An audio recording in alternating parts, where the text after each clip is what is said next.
Naveen G ಹೇಳಿ ಇವರು suicide ಮಾಡ್ಕೊಳ್ಳೋವಂಥ ವ್ಯಕ್ತಿ ಅಲ್ಲ ತುಂಬ ಧೈರ್ಯವಂತ ಸೌಮ್ಯ ಸ್ವಭಾವ ಆಗಿದ್ರು ಕೂಡ ಎಲ್ಲರೊಟ್ಟಿಗೆ ಚೆನ್ನಾಗಿದ್ರು ಅಂತ ಕೇಳ್ಪಟ್ಟು ಈಗ ಸಡನ್ನಾಗಿ ಡಿಸಿಷನ್ ತೊಗೊಂಡಿರೋದು ಎಲ್ಲರೂ ಬೇಜಾರ ವ್ಯಕ್ತಪಡಿಸ್ತಾರೆ.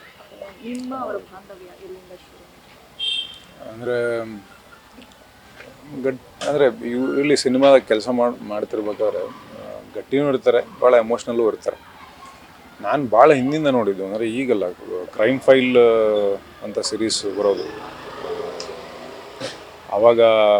ಅವಾಗೆಲ್ಲ ನಾವು ಕೆಲಸ ಹುಡುಕೋ ಸಮಯ, ಅದು ಕೆಲಸ ಕ್ಯಾರೆಕ್ಟರ್ ಎಲ್ಲ ಸಿಗುತ್ತೇನೋ, ಚಾನ್ಸ್ ಸಿಗುತ್ತೇನೋ ಅಂತ ಹುಡುಕೋ ಸಮಯ. ಸೊ ಯಾವುದೋ ಒಂದು ಆಡಿಷನ್ ಕೊಟ್ಟಿದ್ದೆ ನಾನು, ಅಲ್ಲಿ ನೋಡಿ ಇವ್ರು ಕರೆದು ಆಲ್ಮೋಸ್ಟ್ ಒಂದು 6-7 ಎಪಿಸೋಡ್ಗಳು ಮಾಡಿದ್ವಿ ನಾವು ಕ್ರೈಮ್ ಫೈಲ್ ಇವರು ಇದ್ದಾಗ. ಅದಾದಮೇಲೆ ಮತ್ತೆ ಟಚಲ್ಲಿ ಇರಲಿಲ್ಲ. ಬಟ್ ನಮ್ಮ ಸಿನಿಮಾಗಳು ಬಂದಾಗ ಅಪ್ರಿಷಿಯೇಟ್ ಮಾಡೋರು ನನ್ನ ಫಸ್ಟ್ ಸಿನಿಮಾ ಬಂದಾಗ. ದೆನ್ ರೀಸೆಂಟಾಗಿ ಅಶೋಕ ಬ್ಲೇಡ್ ಸಿನಿಮಾ ಮಾಡೋ ಸಮಯದಲ್ಲಿ ಸುಮಾರು ಇದ್ದಂಥ ಆಯ್ಕೆಗಳಲ್ಲಿ ನಾನು ಒಬ್ಬ ಆಯ್ಕೆ ಆಗಿದೆ. ಅಂದರೆ I am one of those choices. So ಆವಾಗ ನನ್ನ ಸ್ನೇಹಿತನ ಕಾಲ್ ಮಾಡಿ ಅದಾದಮೇಲೆ ನನ್ನೊಟ್ಟಿಗೆ ಒಂದು ಸರಿ ಮಾತಾಡಿ ಒಂದು ಸಣ್ಣ ಡಿಸ್ಕಷನ್ ಆಗಿತ್ತು. ಅಂದರೆ ಕತೆ ಓದುವ ಹಂತಕ್ಕಲ್ಲ, ನೀವು ಮಾಡಬಹುದಾ ಅಂತ. ಅದಾದಮೇಲೆ ಒಂದಿಷ್ಟು ಬದಲಾವಣೆಗಳಾದಮೇಲೆ ಮತ್ತು ಕ್ಯಾನ್ವಾಸ್ ಆಗಲಿ ಅಥವಾ ಕಥೆಯಲ್ಲಿ ಬದಲಾವಣೆಗಳಾದಮೇಲೆ ಏನೋ ಗೊತ್ತಿಲ್ಲ. ತದನಂತರದಲ್ಲಿ ಆಮೇಲೆ ಸತೀಶ್ ಅವ್ರ ಒಟ್ಟಿಗೆ ಈ ಸಿನಿಮಾ ಆಗ್ತಿದೆ ಅಂತ ಗೊತ್ತಾಯಿತು. ಅದ ನಂತರ ನಾವು ಒಂದು ಸರಿ ಸಿಕ್ಕಿದ್ದಷ್ಟೇ. ಸಿನಿಮಾದ ಬಗ್ಗೆ ತುಂಬ ಖುಷಿ ಇತ್ತು ಅವಾಗ. ಅಂದರೆ ನನ್ನ ಹತ್ರ ಮಾತಾಡಿದಾಗಲೂ ಕೂಡ ಲಾಸ್ಟ್ ಟೈಮ್ ಮೀಟ್ ಮಾಡಿದಾಗ ತುಂಬ ಚೆನ್ನಾಗಿ ಬರ್ತಿದೆ, ನಾವು ಅಂದ್ಕೊಂಡಿದ್ದಕ್ಕಿಂತ ದೊಡ್ಡ ಮಟ್ಟದಲ್ಲಿ ಬರ್ತಿದೆ ಅಂತೆಲ್ಲ ಖುಷಿ ವ್ಯಕ್ತಪಡಿಸಿದ್ರು. ಅದಾದಮೇಲೆ ಸಿಕ್ಕಿಲ್ಲ. ಅದಾದಮೇಲೆ ನನಗೆ ಗೊತ್ತಾಗಿದೆ ಈ ನ್ಯೂಸ್. ನಿನ್ನೆ ಒಂದು ಕಾಲೇಜ್ ಫಂಕ್ಷನ್ಗೆಲ್ಲೂ ಹೋಗ್ತಿದ್ದೆ ನಾನು, ಹಿರಿಯೂರಿಗೆ ಹೋಗೋ ಸಮಯದಲ್ಲಿ ವಿನು ಬಳಂಜ ಅವರು ಸಿಕ್ಕಿ ಹೇಳಿದ್ರು ಈ ಥರ ಆಗೋಗ್ಬಿಟ್ಟಿದೆ ಅಂತ. ನನಗೂ ಶಾಕೇ ಅದು. ಯಾಕಂದರೆ ನಾವು ಆ ಟೈಮಲ್ಲೆಲ್ಲ ತುಂಬ ಆರಾಮಾಗಿರುವಂಥ ಮನುಷ್ಯ. ಅಂದರೆ ಬಹುಶಃ ಅದೇ ಏನೋ, ಅಂದರೆ ಆಚೆ ಕಡೆ ಏನೂ ತೋರಿಸ್ಕೊತಾ ಇರಲಿಲ್ಲ ಅವರು, ಜಾಸ್ತಿ ಒಳಗೆ ಇಟ್ಕೊಳ್ಳುವಂಥ ವ್ಯಕ್ತಿತ್ವ ಅನಿಸುತ್ತೆ. ತುಂಬ ಆತ್ಮೀಯ ಒಡನಾಟ ಇಲ್ಲ, ಬಟ್ ಕೆಲಸದೊಟ್ಟಿಗೆ ಡೆಫಿನೆಟ್ಲಿ ಇದೆ. ಮಾತಾಡಿದ್ದೀವಿ, ಆಮೇಲೆ ನಮಗೆಲ್ಲ ಎನ್ಕರೇಜ್ ಮಾಡಿದ್ದಾರೆ ಅವಾಗ. ಇಲ್ಲ ನೀವು ಮಾಡ್ತಿರ್ಬೇಕು, ಹೆಚ್ಚೆಚ್ಚು ಕಾಣಿಸ್ಕೋಬೇಕು ನೀವು ಅಂತೆಲ್ಲ ಹೇಳೋರು. ಆ್ಯಂಡ್ ಹಾಗೇನೆ ಅವಕಾಶ ಮಾಡಿಕೊಡೋರಲ್ಲ. ನಾವು ಇಲ್ಲಿ ಒಂದು 4 ಎಪಿಸೋಡ್ ಆಗ್ತಿದ್ದೆ ಮತ್ತು 5ನೇ ಎಪಿಸೋಡ್ ಕರೆಯೋರು, ನವೀನ್ ಮಾಡಿರಿ ಇದನ್ನ, ನೀವು ಮಾಡಿರಿ ಅಂತ.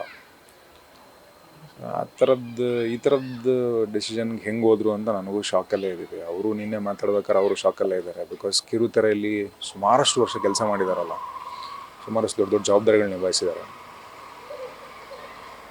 ಇದೆಲ್ಲ ಇನ್ನೂ ಅದೇ, ಈಗ ಅಲ್ಲಿರೋರು ನೀವು ಅವರೊಟ್ಟಿಗೆ ಸುಮಾರು ವರ್ಷಗಳಿಂದ ಕೆಲಸ ಮಾಡಿರೋರು ನೋಡ್ತಿರ್ಬೋದು. ಅವ್ರಿಗೂ ಕೂಡ ಇದು ಅರಗಿಸ್ಕೊಳಕ್ಕೆ ಆಗೋದೇ ಇಲ್ಲ. ಬಿಕಾಸ್ ಅಷ್ಟು ದೊಡ್ಡ ಜರ್ನಿ ಇದೆ ಅಲ್ಲ. ಹಾಗೆ ಸಡನ್ನಾಗಿ ಈ ಥರದ್ದು ಕಾಲು ಯಾಕೆ ತೊಗೊಂಡ್ರು ಏನು, ಅದು ತೀರಾ ನನಗೆ ಕಾರಣಗಳಿದೆ. ಅವರು ಮಾತಾಡ್ತಾರೆ ಎಲ್ಲ, ಏನು ಒಂದು ಗೊತ್ತಿಲ್ಲ ಅಷ್ಟೇ. ಅವ್ರ ಕುಟುಂಬಕ್ಕೆ ಹತ್ತಿರ ಇರೋರಾಗಲಿ ಅಥವಾ ಅವ್ರ ಕೆಲಸದ ಬಗ್ಗೆ ಗೊತ್ತಿರೋರಾಗಲಿ ಶಕ್ತಿಯಾಗಿ ನಿಂತ್ಕೋಬೇಕು ಅಷ್ಟೇ. ನಿಮ್ಮ ಜೊತೆ ಕತೆ ನರೇಟ್ ಮಾಡಿರಲಿಲ್ಲ, ಬಟ್ ಆದರೆ ಫಸ್ಟ್ ಅಪ್ರೋಚ್ ನೀವೇ ಇದ್ರಿ ಅನ್ನೋಂಥದ್ದು ನಮ್ಗೆ ಈಗ ಗೊತ್ತಾಗ್ತಿರೋ ಸುದ್ದಿ. ಇಲ್ಲ ಅಂದರೆ ನಾನೇ ಫಸ್ಟ್ ಅಪ್ರೋಚ್ ಅಂತಲ್ಲ. ಅಂದರೆ ಅವ್ರು ಕತೆ ಮಾಡ್ಕೊಂಡಾಗ ಫಸ್ಟು ಸಿನಿಮಾಗಳನ್ನ, ಈಗ ಯೂಶ್ವಲಿ ಒಂದು ಕತೆ ಆದಾಗ ಇವ್ರಿಗೆ ಮಾಡೋಣ ಅಂತೆಲ್ಲ ಇರ್ತದಲ್ಲ. ಸೊ ಹಾಗೆ ಇವ್ರು ಪರ್ಟಿಕ್ಯುಲರ್ ಆಗಿ ಹಿಂಗೆ ಅಂತ ಬನ್ನಿ.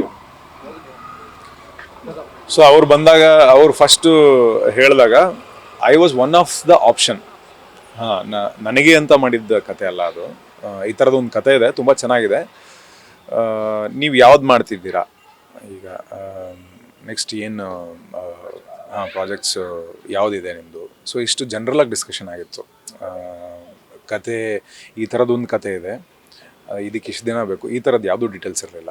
ಜಸ್ಟ್ ಒಟ್ಟಿಗೆ ಕೆಲಸ ಮಾಡಿದ್ರಿಂದ ಆ ಕತೆಗೆ ಸೂಟ್ ಆಗ್ತೀವಿ ಅನ್ನೋ ಅಂತ ಯಾರು ನಟರುಗಳಿದ್ದಾರೆ ಅವ್ರನ್ನೆಲ್ಲರೂ ಕೂಡ ಒಂದ್ಸರಿ ಯೋಚನೆ ಮಾಡಿರ್ತಾರಲ್ವ, ಆ ರೀತಿ ನಾನು ಯೋಚನೆ ಮಾಡಿದ್ರು. ಹಾಗಾಗಿ ನಾವು ಒಂದ್ಸರಿ ಮಾತಾಡೋಂಗಾಗಿತ್ತು ತುಂಬ ದಿವಸಗಳಾದಮೇಲೆ. ಅದಾದಮೇಲೆ ತಿಳಿಸಿದ್ರು ಈ ಥರ, ಇಲ್ಲ ಸತೀಶ್ ಅವ್ರು ಮಾಡ್ತಿದ್ದಾರೆ, ಅವ್ರಿಗೆ ಒಪ್ಪಿಗೆ ಆಗಿದೆ ಕತೆ, we are doing this project, ಈಗ ಸತೀಶ್ ಅವರೊಟ್ಟಿಗೆ ಮಾಡ್ತಿದ್ದೀವಿ ಪ್ರಾಜೆಕ್ಟ್ನ ಅಂತ. ಖುಷಿಯಾಗಿತ್ತು. ಅದರಲ್ಲಿ ನನ್ನ ಸ್ನೇಹಿತರು ಸುಮಾರು ಜನ ಕೆಲಸ ಮಾಡಿದ್ದಾರೆ, ಎಡಿಟರ್ ಕೆಲಸ ಮಾಡಿದ್ದಾರೆ, ಇನ್ನೊಬ್ಬರು ನಮ್ಮ ಗ್ರಾಮಾಯಣ ನಿರ್ದೇಶಕರು ನಟರಾಗಿ ಕೆಲಸ ಮಾಡಿದ್ದಾರೆ ಅದರಲ್ಲಿ. ಸೊ ಎಲ್ಲರೂ ಗೊತ್ತಿರೋ ಸುಮಾರು ಜನ ಕೆಲಸ ಮಾಡಿದ್ದಾರೆ. ಸರ್, ಸಾಲದ ವಿಚಾರಕ್ಕೆ ಹಿಂಗಾಯಿತು ಅಂತ ಕೆಲವು ಮೂಲಗಳು ಅಂದರೆ ಸುದ್ದಿಗಳು ಗೊತ್ತಾಗ್ತಿರೋದು. ಬಟ್ ಬದುಕು ಎಷ್ಟು ನಶ್ವರ ಅನಿಸುತ್ತೆ ನೋಡಿ. ಕೆಲವರು ನಾವೇ ಸತ್ತೋಗ್ಬೇಕಾದ ಸನ್ನಿವೇಶ ಬರುತ್ತೆ. ಕೆಲವರು ನಾವು ಬದುಕಬೇಕು ಅಂತ ಅಂದ್ಕೊಂಡ್ರು ನಾವು ಭಗವಂತನೇ ಅದಕ್ಕೆ ಅವಕಾಶ ಕೊಡಲ್ಲ. ಸೊ ಬದುಕನ್ನ ಯಾವ ನಿಟ್ಟಿನಲ್ಲಿ ನೋಡಬೇಕು ಅಂತ ಅನಿಸುತ್ತೆ ಈ ಥರದ್ದೆಲ್ಲ ಆದಾಗ. ರೀಸೆಂಟಾಗಿ ಅಪರ್ಣ ಅವ್ರಿಗೆ ಇಷ್ಟ ಇಲ್ಲ ಸಾಯೋದಕ್ಕೆ, ಬಟ್ ಅವ್ರನ್ನ ಬಿಡಲಿಲ್ಲ ರೋಗ ಅನ್ನೋಂಥದ್ದು. ಅದು ಬಹುಶಃ ಅವರಿಗೆ ಆ ಕ್ಷಣದಲ್ಲಿ ಒಂದು ಸ್ವಲ್ಪ ಸಮಯ ಅಥವಾ ಒಂದು ಡೈವರ್ಷನ್ ಸಿಕ್ಕಿದ್ರೆ ಅಥವಾ ಇನ್ನೇನೋ ಒಂದಿಷ್ಟು ಮಾತುಕತೆಗಳಾಗಿದ್ರೆ ಈದರ್ ಅದು ಸ್ವಲ್ಪ ಮುಂದಕ್ಕೆ ಹೋಗಿರೋದು, ಆ ಡಿಸಿಷನ್ ಮುಂದಕ್ಕೆ ಹೋಗಿರೋದು. ಇಲ್ಲ ಅಂದರೆ ಆ ಡಿಸಿಷನ್ ಕೈ ಬಿಟ್ಟಿರೋದು. ಅದೊಂದು ಎಮೋಷ್ನಲಿ ಆ ಟರ್ಮೋಯಿಲ್ ಇರ್ತದಲ್ಲ, ಅಂದರೆ ಅದು ತುಂಬ ಭಾರ ಆಗಿ ಒಂದು ಪೀಕ್ ಹೋದ ತಕ್ಷಣ ಪಟ್ಟಂತ ಒಂದು ಡಿಸಿಷನ್ ತಗೊಳ್ಳೋ ಥರ ಆಗಿರುತ್ತೆ. ಸೊ ಯೋಚನೆಗಳು ಬರ್ತಿರ್ತವೆ. ಸೂಸೈಡಲ್ ಥಾಟ್ಸ್ ಬರಲ್ಲ ಅಂತಲ್ಲ, ಯಾವುದೇ ವ್ಯಕ್ತಿಗೆ ಕಷ್ಟ ಕುತ್ತಿಗೆ ತನಕ ಬಂದಾಗ ಅದು ಬರ್ತಾ ಇರ್ತದೆ. ಕೇಳಿಕ್ಕಾಗೋದಿಲ್ಲ. ಬಟ್ ಏನಂದರೆ ಈಗ ಆಚೆ ಕಡೆಯಿಂದ ನಿಂತು ನೋಡ್ಬೇಕಾದ್ರೆ ನಾವು ಆ ಪರಿಸ್ಥಿತಿ ಒಳಗೆ ನಾವು ಇಲ್ಲಲ್ಲ. ಅಂದರೆ ಅವರು ಏನು ಫೇಸ್ ಮಾಡಿದ್ದಾರೆ ಅಂತ ಅಲ್ಲಿ ಹೆಜ್ಜೆ ಇಟ್ಟು ನಾವು ನೋಡೋಕ್ಕಾಗೋದಿಲ್ಲ. ಎಷ್ಟೇ ಹತ್ತಿರದಿಂದ ನೋಡಿದ್ರು ಕೂಡ ಸ್ವಲ್ಪ ದೂರದಲ್ಲೇ ನೋಡ್ಬೇಕಾಗತ್ತೆ. ಸೊ ಅವಾಗ ನೋಡಿದಾಗ ಯಾಕೆ ಬೇಕಿತ್ತು ಅಂತ ಅನಿಸುತ್ತೆ. ಆ್ಯಂಡ್ ತುಂಬ ಬೇಸಿಕಲಿ ಜೀವ ತೆಗೆದುಕೊಳ್ಳೋದು ಯಾವುದೇ ರೀತಿಯಿಂದನೂ ಒಳ್ಳೆ ನಿರ್ಧಾರ ಅಲ್ಲ. ಮಾನಸಿಕವಾಗಿ ಅವ್ರು ಎಷ್ಟು ಒದ್ದಾಡಿದ್ದಾರೆ ಅಂತ ಅವ್ರಿಗೆ ಅಷ್ಟೇ ಗೊತ್ತಿರುತ್ತಲ್ಲ. ಆಗಬಾರ್ದಾಗಿತ್ತು, ಈ ಥರ ನಿರ್ಧಾರ ತಗೋಬೋದಾಗಿತ್ತು ಅಂತ ಅನಿಸುತ್ತೆ. ದುಃಖ ಆಗುತ್ತೆ. ಆ್ಯಂಡ್ ಬೇರೆ ಯಾರೇ ಇದ್ದರೂ ಆ ಥರ ದಯವಿಟ್ಟು ಹಂಗೆ ಮಾಡೋಕ್ಕೆ ಹೋಗ್ಬಿಡಿ ಅಂತ ಹೇಳಬೇಕು ಅನಿಸುತ್ತೆ.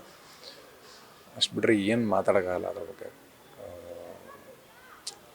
ಎಲ್ಲದಕ್ಕಿಂತ ಜೀವನ ದೊಡ್ಡದು. ನನಗಿಂತ ವಯಸ್ಸಲ್ಲಿ ಅನುಭವದಲ್ಲಿ ಹಿರಿಯರೋರು. ನಾನು ಅದರ ಬಗ್ಗೆ ಎಷ್ಟು ಮಾತಾಡೋದು ಸರಿನೋ ಗೊತ್ತಿಲ್ಲ. ಬಟ್ ಈ ಥರದೊಂದು ನಿರ್ಧಾರಕ್ಕೆ ಹೋಗಬಾರ್ದಾಗಿತ್ತು. ಪ್ರೀತಿಸೋರು ತುಂಬ ಜನ ಇದ್ದಾರೆ, ಒಟ್ಟಿಗೆ ಕೆಲಸ ಮಾಡೋಕ್ಕೆ ಹಾತುರೋರು ತುಂಬ ಜನ ಇದ್ದಾರೆ.